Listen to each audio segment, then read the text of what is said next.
How's everybody doing? What's up? Please welcome this man to New York. Hi. How you doing? You pretty? So cute. All right. All right, so Kendrick, it's good to have you. I'm honored to be on the stage with you because Appreciate you. You're definitely one of the finest lyricists out right now. So I can honestly say that, sincerely. Thank you. All right. So first things first, let's talk about the album a little bit. Right. And explain the title. Good Kid M.A.A.D City. It's really just a reflection. A lot of people think it's really just, about me, but it's really a reflection on the people I grew up around. A lot of people that they call delinquents, in my city, and, the light that always been shed on Compton as this negative place. And I just really wanted to put them ills out there and then it really explain, a certain situation in the city. I gather from you, based on your songs and some of the content, you're obviously from this area, South Central, or what was formerly called South Central, but you do have this other side which is introspective and has a certain moral code. Can you speak on that aspect of you? I think that just came from me just being a dreamer, really, just my personality and how I think. I always had that idea of exploring something more than the city, and always having that no matter what was going on around me. And I think that just transcended to my music. Can you speak on the cover art? Yeah. Is interesting. It's a Polaroid picture of old school, obviously. Yeah.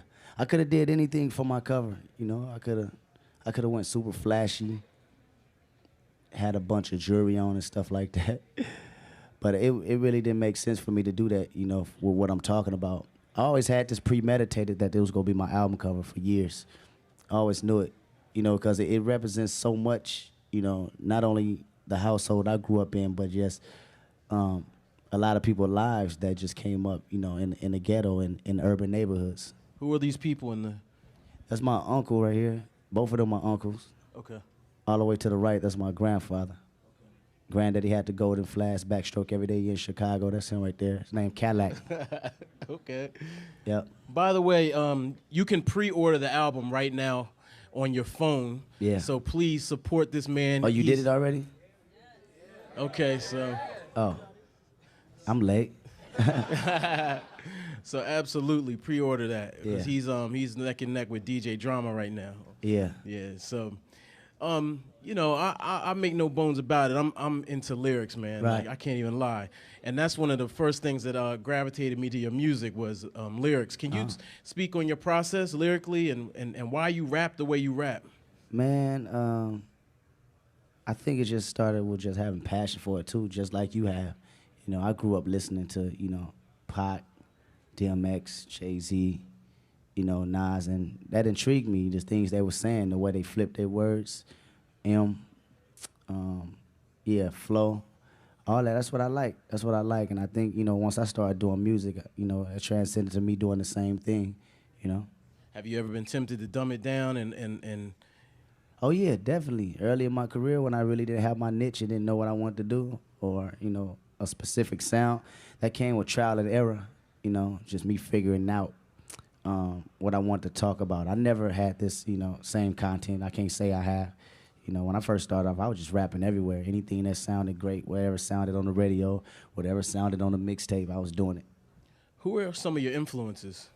Influences. It can range from, like I said, the whole West Coast, truthfully, the whole West Coast.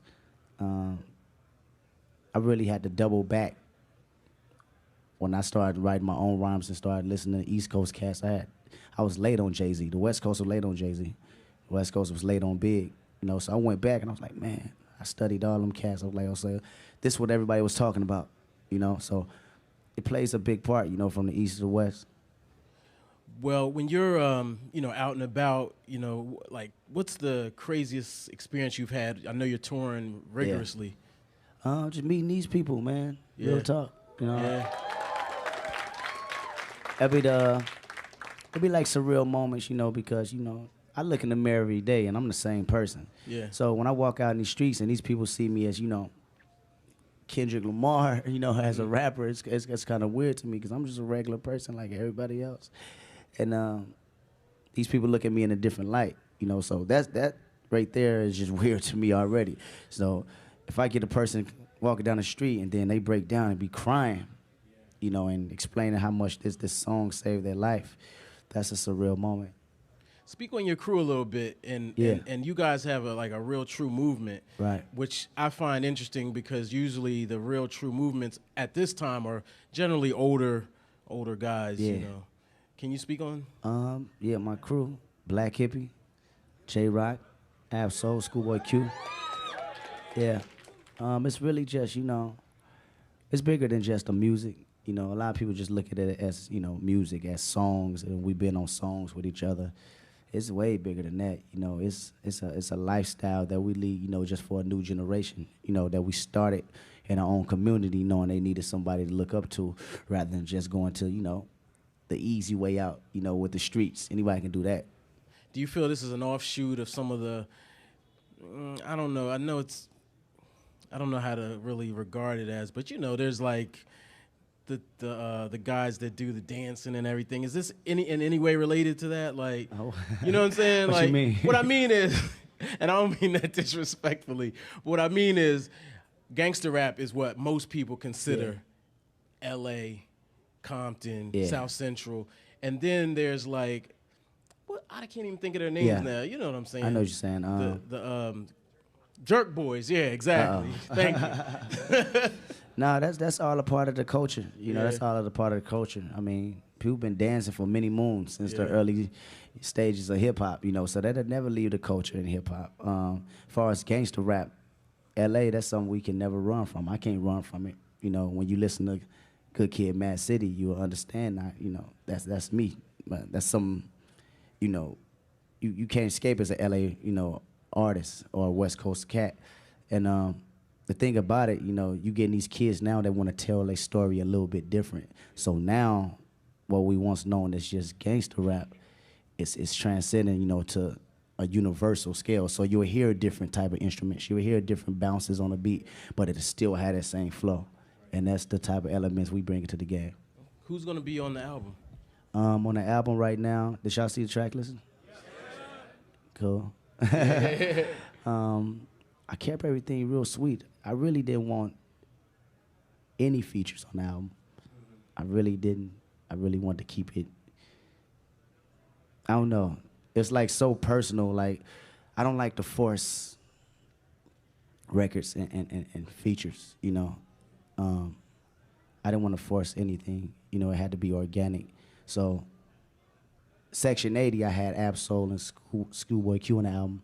I didn't have no J-Rock because the J-Rock record didn't come off organic and it didn't fit into the realm.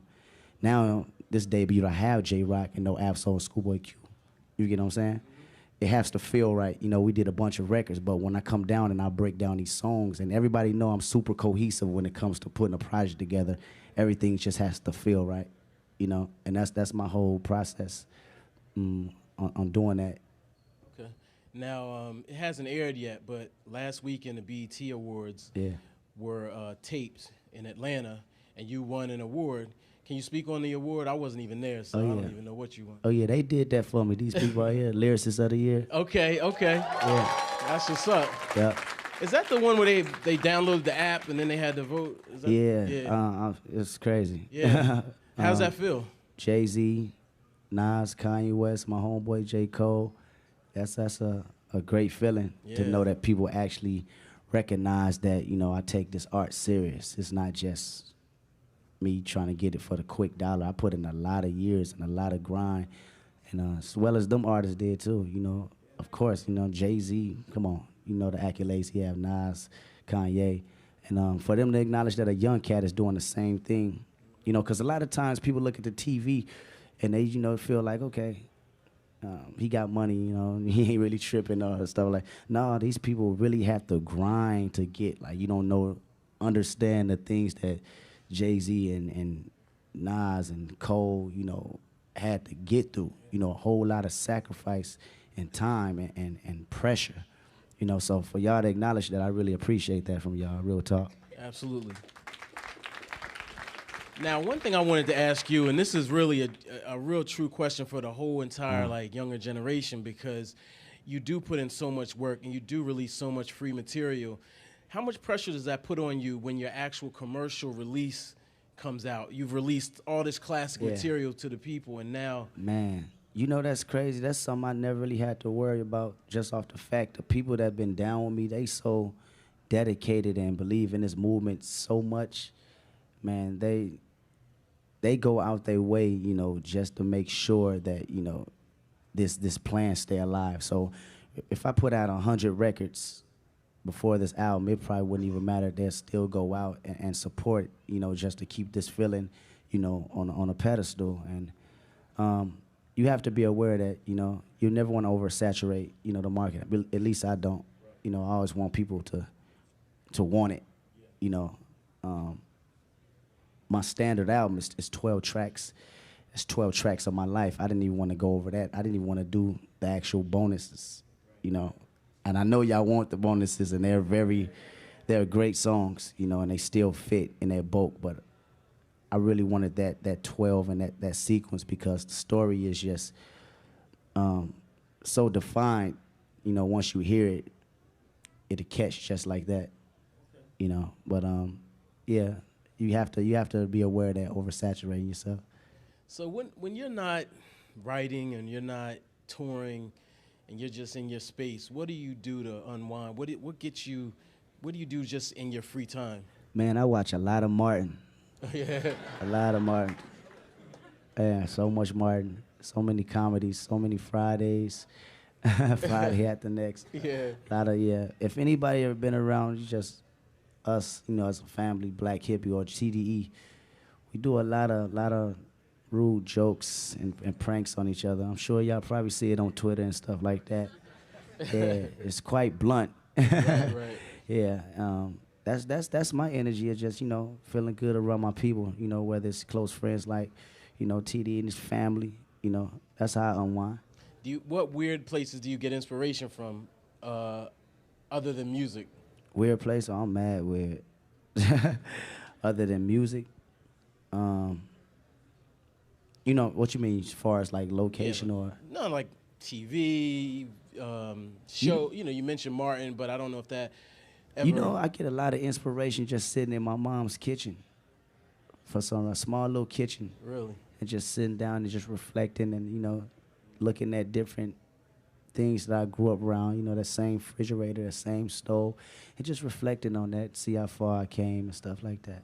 Okay, yeah. All right. I think we're about ready for some questions for the audience. I know that you guys have a lot. Over here, check on the far right. Okay. I got a question. Damn, that's how I sound. Ugh. Hey, that's very unique right there, what you just did. Because when I first recorded my first song, I said the same thing. But I was addicted. I don't know if you like the way you sound. I kept doing it over and over. Nah, I'll get over it. But listening to you do features with Schoolboy Q, Absol, everybody, basically, who do Kendrick Lamar want to work with? Who do I want to work with? Yeah.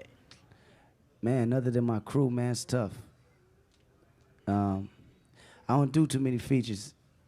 Like this year, I really stepped out the box and did a couple of them. Yeah, but other than my crew, I think my crew the best. Truthfully, yeah.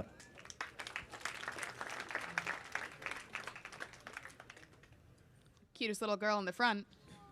What inspired you to do this album? What inspired me? That's a great question. Really sticking to the plan.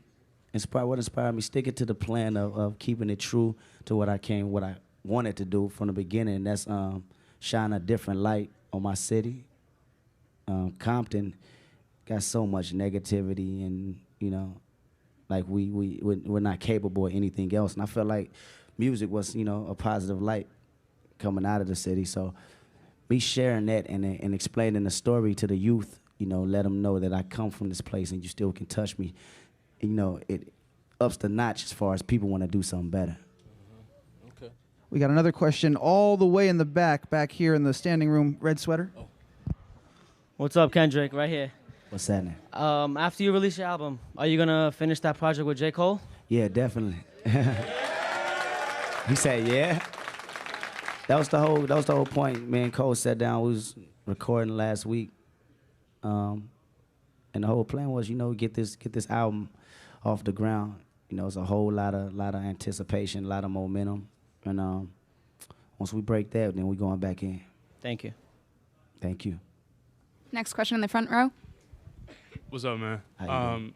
About a year ago when you were out in L.A., when Snoop came out and said he was passing the torch, you could see, like, in the video, it caught you up a little bit. Was that a real point in your career where you felt like, all right, like, I'm here, and that's where the pressure's on, or? Not really the pressure on, just more excitement. It's a real moment. You work so hard, and I keep saying that the work, man, so much work behind it, like.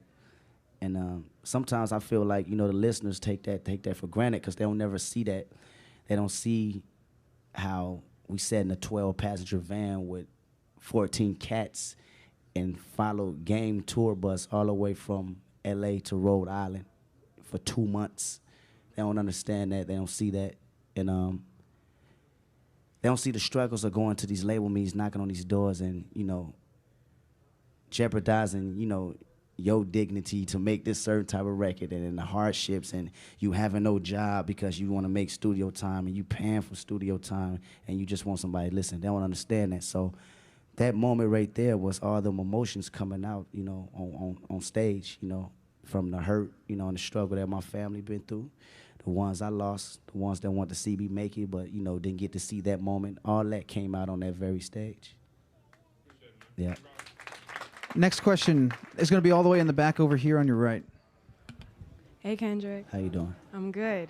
You had me hooked at Section 80, I can't lie. Thank you. And I noticed on that album there's a heavy jazz influence. Mm-hmm. Can you talk a little bit about how jazz is, I guess, become a part, or how that intertwined with the story of Section 80? I didn't really know how much of an influence it had until, I started going with actually picking the instrumentals and the beats that, my camp was putting together. And most of the joints just had that soulful feel. And I think that just come from a household, where my parents played nothing but oldies and gangster rap, and it intertwined well, when you think of records like Let Me Ride, Dre, he was sampling, some of the coldest oldies, and them playing Marvin Gaye and Isley Brothers, that helped a lot as well. So that's why you hear a lot of soul and a lot of, jazz influence references in my music. That's just the feel. That's what I like. And you would hear that same influence on this album. Second row right in front of you. Hi, my name is Ayana. How you doing? I just wanted to ask you, you were talking about how you started rapping when you were like 13. Mm-hmm.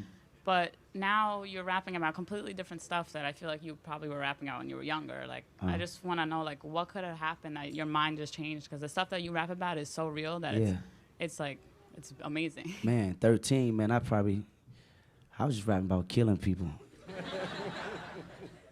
I probably killed 100 people in one verse. Probably sold so many narcotics in one verse. Because that's all we've seen. That's all, that was around us at the time. And you felt like, the city relate to that, and that's it. And as I matured, man, I found out, there's so much more, I could speak on. And I never knew that. I thought I also would stay in that one realm, and it just came with me just maturing as an adult and knowing the responsibilities, that I had, as far as people listening to me. Once I knew that the music wasn't just for me, that's when everything else changed. Next question is going to be over to your right in the third row.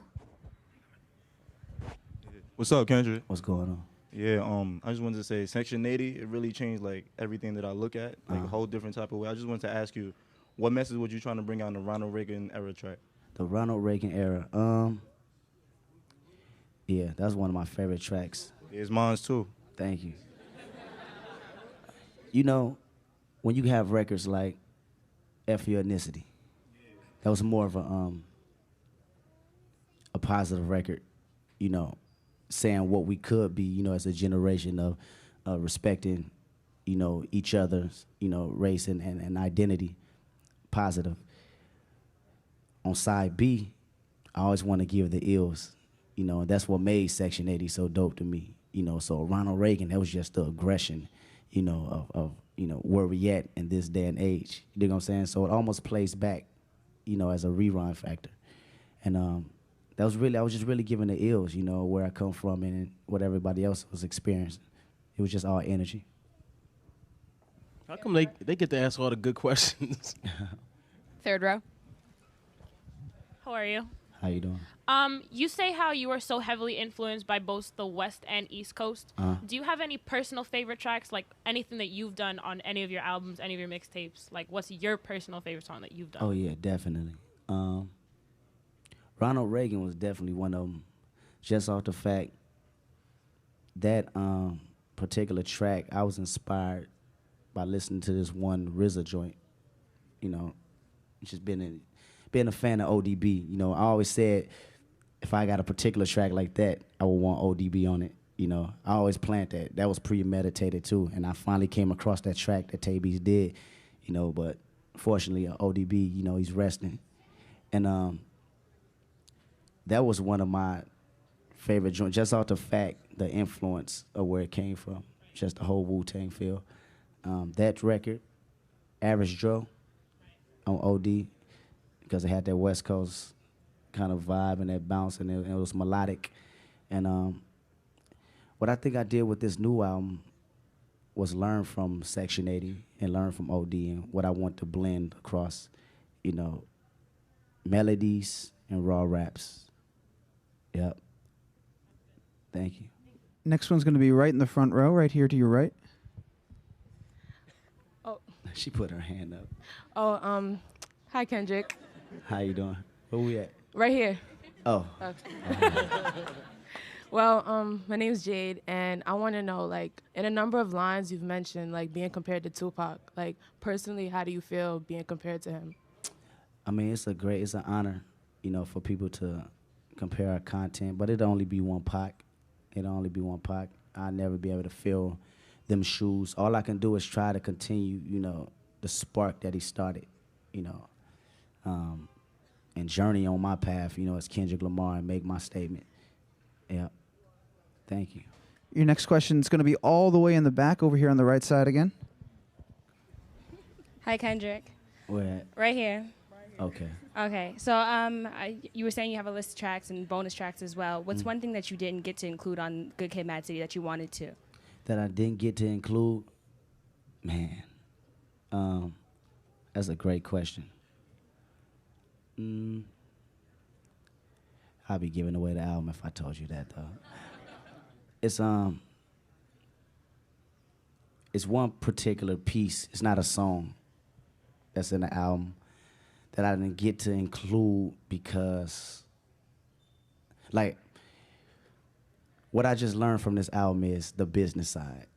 Like, I had so many records recorded, and I thought I was going to, you know, have them all on there and stuff, but I had to get these samples cleared, you know, so it was one particular record, one of my favorite records, that I didn't get to put on there, you know, and what made it so dramatic was the piece that was with it, you know, behind the record. Yeah. All the way in the back to the left. Pound for pound, compared to like the greats and who doing it right now, what do you think sets you apart as an artist? What sets me apart, one of my main niches, I think it's really a God gift for just connecting with y'all. Like, it's nothing that I try to do, you know, overly, you know, purpose. It's just something that comes out on record. You know, when I do a song called Faith, that's really me. That's really, you know, my story. When I do an album called Good Kid M.A.A.D City, that's really me. That's really my story. That's not something I'm trying to be or trying to do. I said I need to do this album in order to move on with my life. You know, so when it play back and you hear it and you know you went through the same, you know, motions that I went through, that's God-given right there. That's something that I can't explain or try to teach somebody how to do because nobody taught me how to do it. I had to learn and then grow into that, you know. Next one's going to be all the way in the back on your right over here, and then we're going to start rolling forward again. Hey, Kendrick. Love Section 80. Still listen to it every day. Appreciate One of the it. most influential albums I've ever heard. Thank you. And one main track in general that every single time I listen to it, it gives me goosebumps is Keisha's song. Yeah. And at the end, you talk about you played it for your sister when she was 11. Right. I just wanted to hear what was her response to that song. She didn't really get it. Yeah, she didn't really get it.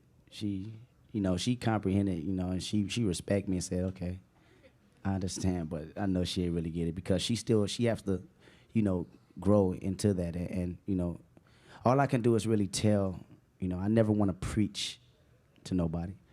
I'm just gonna put it in the air, just like my pops put it in the air on me, and you go out there and do what you do, and see what happens. And I did what I did, I seen what happened, and I made a decision, So once I gave her the game and threw it in the air, she can either take it, or leave it. But at the end of the day, she definitely gonna have to make a decision and a choice. In the back again to the left. I love you. I love you too. I wanted to ask you, I have a project on you. I'm doing a project on you. I picked your cover, Section 80. Right. And you put a Bible and a gun clip in the... I wanted to know why exactly did you put those two items in the same picture, such negative and then such positive? It's taboos of the world, People will feel that, I got a lot of criticism on that album cover, matter of fact. Same way I got with this, And my whole thing on, the condoms and the Bibles next to the gun clip and the condoms next to the Bible, people think that you're supposed to have just, if you have a Bible, it's supposed to be some holy water on the side of it, right? That's a person that's already, saved and living his life freedom. I'm not speaking on them. They're good. I'm speaking on a person that's looking at this clip you just put on the drawer,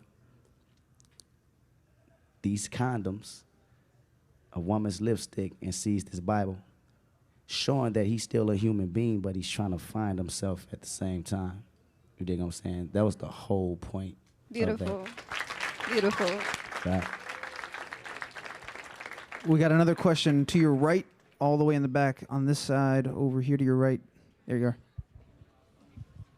Yeah, I have a whole playlist of just Black Hippie, and I listen to all you guys, and I was just wondering if you think in the future, if there would ever be another artist to join the group. Another artist Travis to join the Gambino, group? hint, Said no. The artists that join the group, if I could think of somebody right now on top of my head, it'd probably be Danny Brown. I like that. Danny Brown is wild, but he spits crazy. He's crazy. In the back again. Hello. How you doing? The way you just explained your cover and the syntax of your raps, Right. Are there any books that influence you? Because you've just explained really great conflict. So Right. any books that influence the way you rap and the things that you say in your flow? What's crazy? That's the irony about it. Most of my knowledge I'll break it down to you like this. In 7th grade, one of my teachers, he asked me, say, why you're not, communicating with people outside, your race. And, it's a minority where I'm from, it's Latinos and blacks. And he was like, I was like, I don't know. I'm comfortable around, my people. This, we're in the city.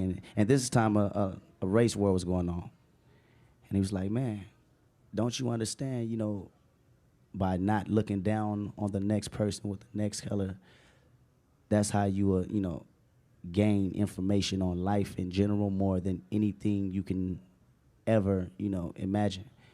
He said, the day you stop being scared to touch people and talk to people, that's the day your mind will open up to so many things, And he was looking at that from a standpoint where he'd give me a book and I'd just sit on the table and not even, focus on reading it. And he was like, why you do that? He was like, I don't know. I was like, I don't know.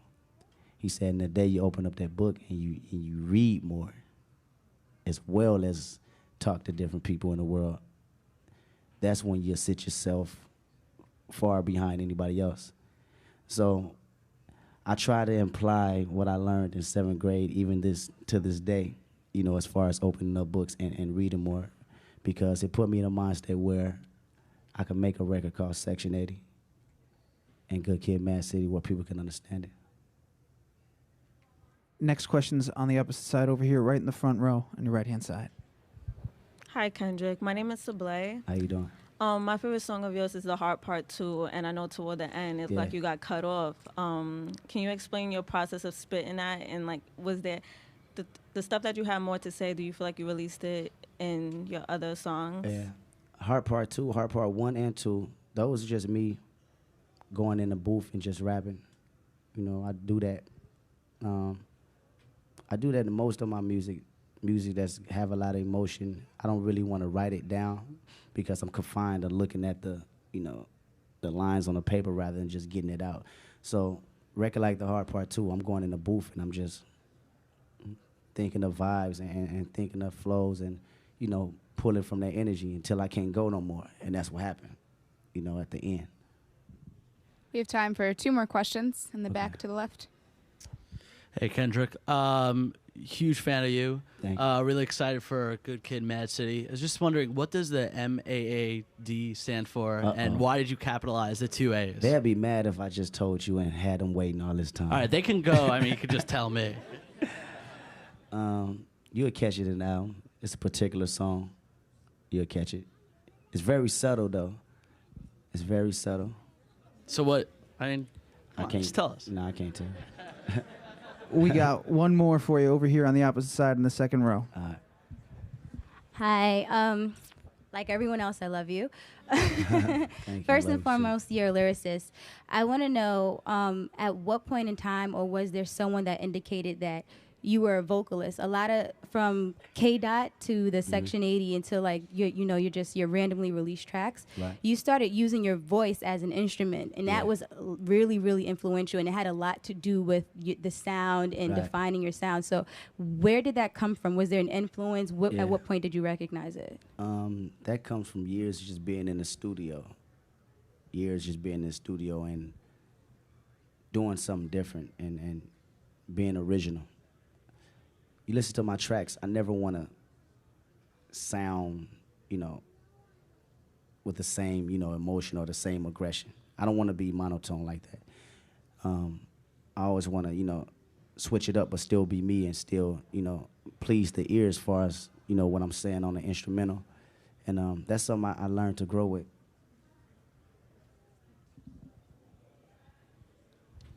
Okay, so that's it. Can you please give this man Kendrick Lamar a round of applause? Appreciate it. Please remember, Good Kid M.A.A.D City, pardon me, is available on iTunes right now for pre-order. Yeah. Please go out and get it. You can get it right now on your iPhone. And I really appreciate y'all, man, because this album is not even out, and y'all making it hit #1 on iTunes just because y'all believe that much. That's real love. Grew up listening to, you know, Pac, DMX, Jay-Z, you know, Nas, and that intrigued me, the things they were saying, the way they flipped their words, flow, all that. That's what I like. That's what I like, and I think, you know, once I started doing music, you know, it transcended to me doing the same thing, you know.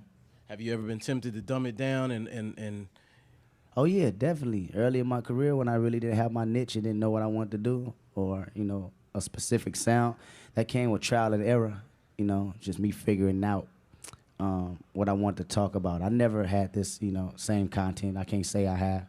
You know, when I first started off, I was just rapping everywhere. Anything that sounded great, whatever sounded on the radio, whatever sounded on the mixtape, I was doing it. Who are some of your on around me? And I think that just transcended to my music. Can you speak on the cover art? Yeah. Is interesting. It's a Polaroid picture of old school, obviously. Yeah, I could have did anything for my cover. You know, I could have went super flashy, had a bunch of jewelry on and stuff like that. But it really didn't make sense for me to do that, you know, with what I'm talking about. I always had this premeditated that it was gonna be my album cover for years. I always knew it, you know, because it represents so much, you know, not only the household I grew up in, but just a lot of people's lives that just came up, you know, in the ghetto and in urban neighborhoods. Who are these people in the? That's my uncle right here. Both of them are uncles. Okay.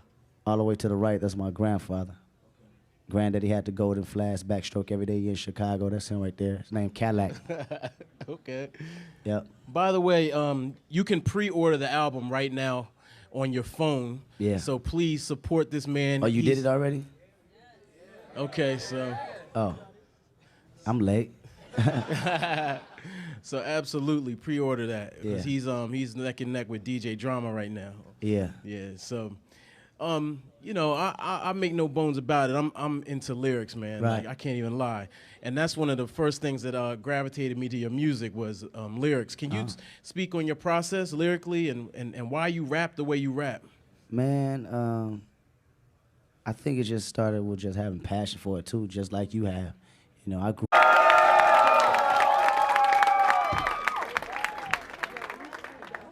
How's everybody doing? What's up? Please welcome this man to New York. Hi. How you doing? You pretty?